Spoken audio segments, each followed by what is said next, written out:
මෙතනදී ඒ ඒජන්ට් වලට වාට ප්‍රෝග්‍රෑමින් නොලෙජ් එකක් තිබ්බොත් මොකක් හරි දෙයක් ඒ කියන්නේ AI ඉගෙන ගන්න පටන් ගන්න පුළුවන්. මේක මොකද මේ දවස්වල පොඩ්ඩක් වැඩිපුරම ෆ්‍රේම්වර්ක් රිලීස් වෙන අලුත් වැඩක්.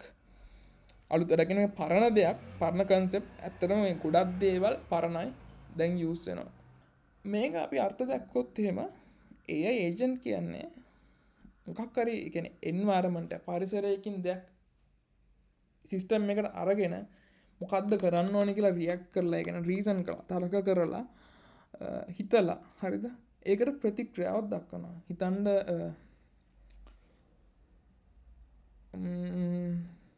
කුරුල්ලෙක් කියන්නේ එයා යන පාරේ බාධකයක් තියෙනවා. එයා මොකද කරන්න ඕනේ? එයා දකින්න බාධකයක් තියෙනවා. හරි. එයා හිතනවා බාධකේ හරහා මට යන්න බෑ. එහෙනම් එයා ඇක්ෂන් ගන්න ඕනේ පාර මාරු කරන්න. හරි. අන්න ඒ වගේ දෙයක් අරගෙන ඒකට රියැක්ට් කරනවා හිතලා. හරි. ඔන්න මේ ඔක්කොම ගොඩක් දේවල් මේ ස්වභාව ධර්මයේ ඉන්ෆ්ලුවෙන්ස් එක. තව ඩෙෆිනිෂන් එකක් දෙන්න පුළුවන් මේ ලොකු සිස්ටම් වල වැඩ කරන මේ චූටි එන්ටිටීස්. හිතන්නකෝ කූඹි ජනපදයක් නැත්නම් මේ මීමැස්සෝ ජනපදයක් ගන්නකො. ඒකේ පොඩි එක එක මීමැස්සොන් එක එක ටාස්ක් නේ තියෙන්නේ. ඔය අපිට සාමාන්‍ය පොඩි කාලේ අහලා තියෙනවනේ රැජිනක් ඉන්නවා, තව වැඩ කරන කට්ටිය ඉන්නවා. ඒ වගේ අර්ථයක් මේ. එතකොට එක එක එන්ටිටීස් වලට තියෙන එක එක වැඩ. හරි. සමහරක් එන්ටිටීස් වලට තියෙන එක එක වැඩ. එයාලට තියෙන මීපැණි අරන් ඉන්න. අන්න ඒ වගේ චූටි සිස්ටම් වලින් ගොඩක් එකතු වෙලා මෙන්න මේ චූටි එන්ටිටි එකට අපි කියන ඒජන්ට් කෙනෙක් කියලා. ඒ වගේ ඒජන්ට්ලා ගොඩක් අපි ඒවට කියන මල්ටි ඒජන්ට් වෙනවා කියලා. හරිද? ඒ චූටි ඒජන්ට්ලාගේ මේ ලොකු සිස්ටම් එක රන් වෙනවා. ඒ කන්සෙප්ට් තමයි මෙතන තියෙන්නේ. හරිද? අපි ආවොත් එහෙම මම පොඩි එක්ස්ප්ලනේෂන් එකක් දෙන්න. රයිට්.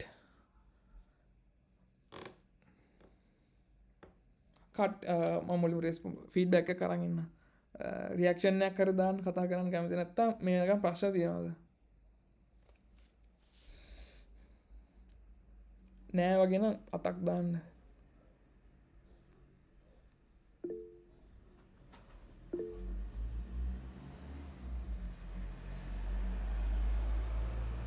රයිට්. ප්‍රශ්න නැතුව ඇති කියලා හිතනවා. හරි අපි ඉස්සරහට යමු.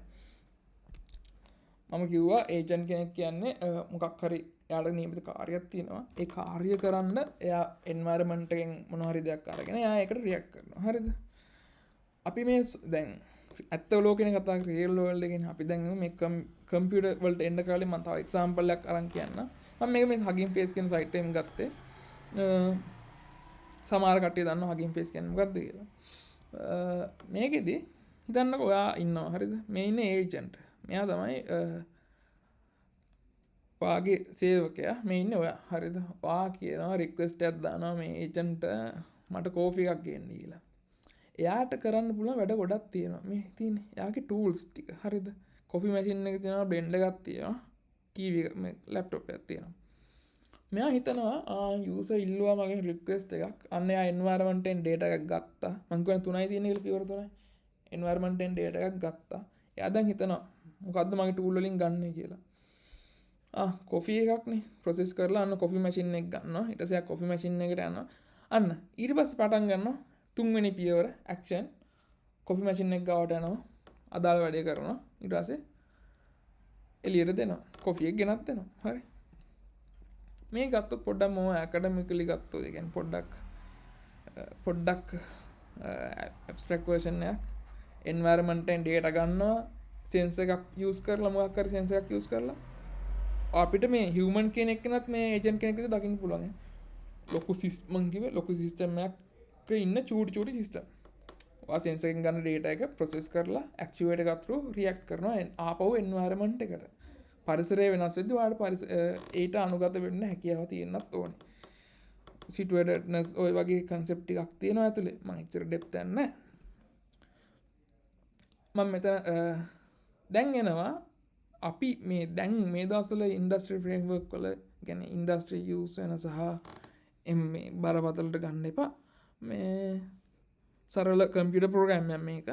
ඒක ආකිටෙක්චක දුවන්න මෙන්න මේ විදිර එක අපි පර්සනල යස් කරන චට් බොට්ල දැන් ඔයාලගේ චැට්ජීපට ජෙමනයි එතකොට කුවෙන් ඉටස්සේ ඔය වගේ මොඩල් ටිකක් තියෙන පර්පලෙක්සිට ඒව දැන් තවදුරටත් ජෙනරේටවේ මොඩල්ස් නෙමේ හරිද ජෙනරේට ගැන අලුතෙන් දෙයක් ක්‍රියේට් කරනය වනේ ඒව තවදුරටත් ජෙනරේට ඒයි නෙමේ දැන් ඒවා ඒජන්ටික් ටූල් හේතුව එයාට ටෙක්ස් ජෙනරේෂන් වලට අමතරව රීසනින් ඉමේජ් ක්‍රියේට් කරන්න පුළුවන් ගොඩක් ටූල් එයා ගව තියෙනවා එයා අපි දැන් රික්වෙස්ට් එකට රෙස්පොන්ස් කරන එක එක විදියට මොකද එයාග ටූල් තියෙනවා එතකොට දැන් එයා ඒජන්ටික් සිස්ටම් එකක් තවදුරටත් පරණ LLM එක නෙමෙයි හරි large language model එක නෙමෙයි නැත්නම් generative AI tool එක නෙමෙයි අපි ගත්තොත් එහෙම මෙන්න මේ රූපේ මෙතන ඒජන්ට් කෙනෙක් ඉන්නවා මෙන්න මෙතන රයිට් අපි එයාගෙන් තමයි chat කර කර විස්තර අහන්නේ අපි ඉන්නේ environment එකක් අපි තමයි environment එක අපි ගත්තොත් එහෙම environment එකෙන් අපි data ගන්නවා අතුලට මෙන්න මේ තියෙන මේ අපි හදන කම්පියුටර් ප්‍රෝග්‍රෑම් එක හරිද අපි ඩේටා ගන්නවා මොකක්ද කරන්න ඕනි කියලා ඊට පස්සේ මේ අපි හිතනවා මේ එතන මේ අපි මෙන්න මෙතනදී LLM කියන එක යූස් කරනවා මෙන්න මේ ඒජන්ටික් සිස්ටම් එක ඇතුලේ මම කියවනේ දැන් මේ තියෙන අපේ chat GPT වගේ ටූල් එක කියලා අපි මේකේ බ්‍රේන් එක විදිහට යූස් කරන්නේ අර මෙතන කලින් ස්ලයිඩ් එකේ තිබ්බ මෙන්න මෙතන ප්‍රොසෙසින් පාර්ට් එක නැත්නම් මෙතන මේ ප්‍රොසෙස් හිතන පාර්ට් එක අන්නේ හිතන පාර්ට් එක කරන්නේ මෙන්න මේ බ්‍රේන් එක කියන LLM එකකින් LLM එකෙන් ඒකේ හිස්ටරි ස්ටෝරේජ් එකක් තියෙනවා නොලෙජ් බේස් එකක් තියෙනවා ඒ කියන්නේ අපි ඩේටා ටික තියෙන්නේ අන්න ඒක තමයි අපි බ්‍රේන් එක අපි එතනින් තමයි රීසන් කරලා අපේ ඔය ට්‍රාන්ස්ෆෝර්ම් ආකිටෙක්චර් රන් වෙන්නේ ඔතන ඇතුලේ ඩේටා ගන්න හරිද ඊට පස්සේ යා ඒකට අනුව ක්‍රියා කරනවා එයා ගාව ඊට ටූල් තියෙනවානේ මේ තියෙන API call මං API call කියන්න නැතු කියන්නම්කෝ අපිට අනුව කුරුල්ලට අනුව එයාගේ තටු පොඩ්ඩක් එහෙම කරලා එයා ගමනෙන් ඩීවියේට් වෙන පැත්තකට අන්න ඒ වගේ හරිද එයා ඒ විදිහට එයාගේ තියෙන ටූල් වලින් යූසර්ගේ රික්වෙස්ට් එකට රෙස්පොන්ස් කරනවා හිතලා බලලා හරිද ඕක තමයි ඇතුලේ වෙන්නේ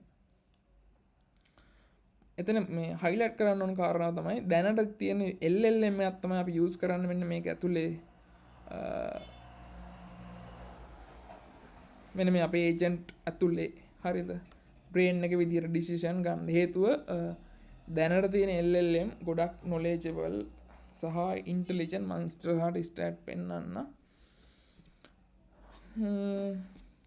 ඇයි මම මේ ගැන කිව්වේ කියන්නම්කෝ දැන් සාමාන්‍ය ජෙනරේටිව් AI කාලේ පොඩ්ඩක් ජෙනරේටිව් AI තව තව ඩෙවලොප් වෙනවා හරිද දැන් අලුතෙන් LLM එනවා හැබැයි දැන් තියෙන දේ තමයි මේ ඒජන්ට් මේක බුද්ධියක් ඒ කියන්නේ ඉන්ටෙලිජන්ට් එක බ්‍රේන් එක විතර යූස් කරලා අනිත් ටූල් කොහොමද අපිට ඕන විදිහට වැඩ කරව ගන්න කියන එක තමයි දැන් තියෙන ප්‍රශ්නේ. එතකොට තමයි මේ ටූල් මෙතනට ලින්ක් කරලා ඊට පස්සේ ඒවා අපිට ඕන විදිහට වැඩ කරලා ඔය වගේ විදිහට මේ ප්‍රොබ්ලම් එක යූස් සෝල්ව් කරගන්නේ.